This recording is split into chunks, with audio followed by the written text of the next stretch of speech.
Welcome back, my beautiful friends. You're listening to A Moment of Zen right here on 710 WOR, the voice of New York. I'm your host, Zen Sams.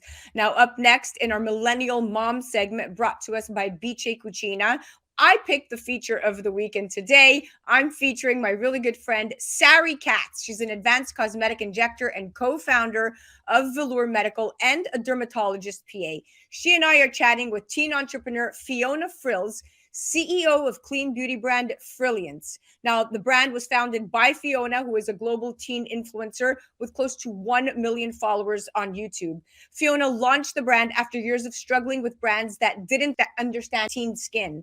Now, Frilliance recently hit Walmart stores across America. And today we are chatting about the clean beauty range and how important all natural, sustainable ingredients are to this generation. Now, young people are increasingly incorporating anti-aging products and treatments into their beauty routines. And in 2012, fewer than 20% of US women between 18 and 24 years old considered anti-aging skincare to be important. But by the year 2018, more than 50% of 18 to 24-year-old women said they wanted to add wrinkle-defying products into their routine.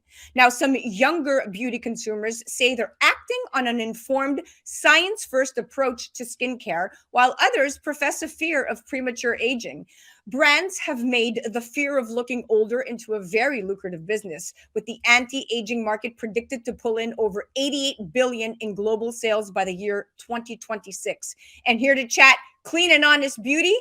So, skin investors, right, are informed, investigative, and favor science first derma and skin tech brands really backed by evidence. So, the marketing of anti aging products has really shifted to focus on science and proof. And I know Sari has a lot of opinions when it comes to skin products, being that she is one of the leading providers in dermatology. But, Sari, why don't you go ahead and give us your opinion on where these anti-aging products are in the clean beauty range that we're talking about, because everybody's jumping on board here. And then why don't you take it away with some thoughtful questions for Fiona?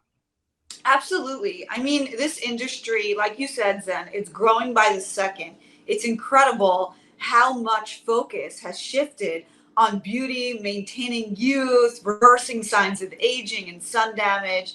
And I think the more we head into that sector, the more change we're going to see in our skincare lines, the more clean products we're going to see, because the truth is most of these treatments or medications involve chemicals. So I really love what Fiona has done here and what she is going to bring to this younger next generation. So Fiona, that brings me to a question for you.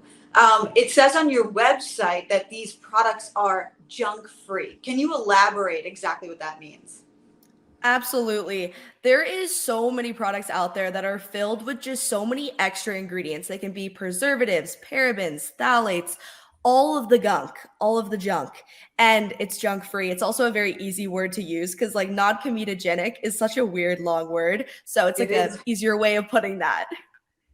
Yeah, absolutely. I mean, from my experience in treating dermatology patients, I had a lot of young patients that were prone to acne, just even from hormonal changes.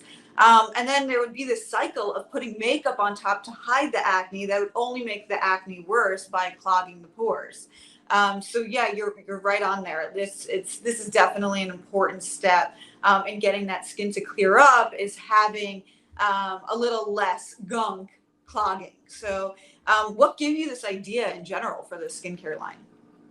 It was honestly me going through such a struggle with my skin. I was constantly asking people like questions. I was like, how do I fix this? Like, what do I do? And like I would do all this research and I could not find any products that are really developed for teens. A lot of the products are more targeted towards older people and it just doesn't work that well on this like fresh, really sensitive skin. So the idea sparked, and I went to a lab in California and we started creating these products. And it has been such a joy really being hands on with this. So, how does it work with your program? Do you incorporate dermatology appointments at all? Where does the dermatologist fall into play here? For us personally, we use a lot of like lab testing. So we send our products to different labs across like the nation, and they test our products. They like make sure that the ingredients are scientifically not going to have a bad reaction with other people's skin. So it's a bunch of different labs, and it's a really cool process, and it takes a while. It takes on average like 6 months, which is quite crazy. It's interesting because Sari, when you incorporate a dermatological skincare approach in the sense that you do seek care under a dermatologist who can help diagnose and help really guide you with your skincare issues. And of course, your dermatologist can also recommend the best products out there. But I feel like a lot of youth, when you ask the question to Fiona, they skip right over the dermatology part because they are doing their research on the internet. And a lot of them are not seeking any kind of dermatological advice until it's too late. So I always say that prevention is very important with respect to your skin. And I want to move it along here because we have about 3 minutes left. But interestingly enough, some brands seem to be homing in on the junior demographic like Fiona's. And last year, clinical skincare brand Murad recruited high school influencers to promote their top rejuvenating serums on Instagram. And Murad was unable to provide further comment on this strategy because at the end of the day, the youth are a very lucrative market for consumerism. And because the young, especially very young, are dominated by their desires to really feed into what's going on into the market trends. Fiona, this is interesting to me, but do you feel like your generation is heavily influenced by what influencers are promoting? Yes and no. It depends on the type of video and the like platform that it's on. Let's say like TikTok, for example, you can like genuinely see when someone is so like genuine about a product. Like you can see it in their eyes, you can see it like in their voice. They're like, "Oh my God, like I like love this." So when it's super genuine, absolutely. We are suckers for new products for sure. But when it's sponsored content, we do not react that well with it. We're like, we don't trust that. Right. So it has to be organic and it has to be genuine. But absolutely, my whole entire life is like, I swear, like a bunch of influencers like promoting stuff. I'm like, my tree is like something that I saw on Instagram. I was like, oh my God. But yeah, I love absolutely. it. I love it. Now we have about a minute and a half left. Sari, very quickly, let's talk about, and both of you are going to answer this, but very short answers. So preventative Botox, right? We've all heard of this expression, but Botox is Botox. It's just marketing. Botox wears off every 3 to 4 months. And then, you need to get more Botox. So when I see dermatologists on TikTok telling their followers that the best age to start preventative Botox is 23, it just makes me want to scream. Sari, what are your thoughts? And Fiona, what are your thoughts? So yeah, I mean, Botox is definitely, it works two ways. It actually reverses lines, right? If you start on a good regimen and do it every 3 to 4 months, but it actually also works to prevent lines by weakening the muscle of our expression that's creating those lines in the skin.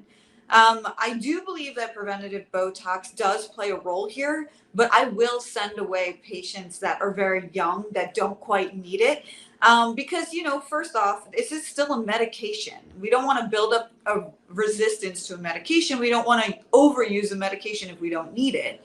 But secondly, I don't want to create this pretense of, oh, you have to do this or you're not going to age right, right? Yeah. So, there's a role of skincare, there's a role of these medications. And I think it has to make sense for that individual for what their anatomy is like, but For their also own needs. where they are in their life. Right? Yes. And Fiona, very quickly, because I don't want to run time. What are your thoughts on this? My thoughts are it really depends on the person. I just don't think they should be influenced by it, by someone saying like you have to do it, like you have to do this. That is absolutely not the way it should be. It should be like you doing the research and really understanding it, and it's okay if that's the case. Beautiful. I love it. Girls, thank you so much for coming on. This was a great little segment. Thank you so much. Absolutely. Thank Thank you. you so much. Nice meeting you, Fiona. Yes, nice meeting you. Definitely check out Fiona Frills on the gram at Fiona Frills, or head to her website, Frilliance.com, and definitely check out Sari at Skin by Sari on the gram, and head to velourmedical.com. That was our Millennial Mom segment, brought to you by Bici Cucina. You're listening to A Moment of Zen right here on 710 WOR, the voice of New York. We'll be right back after this.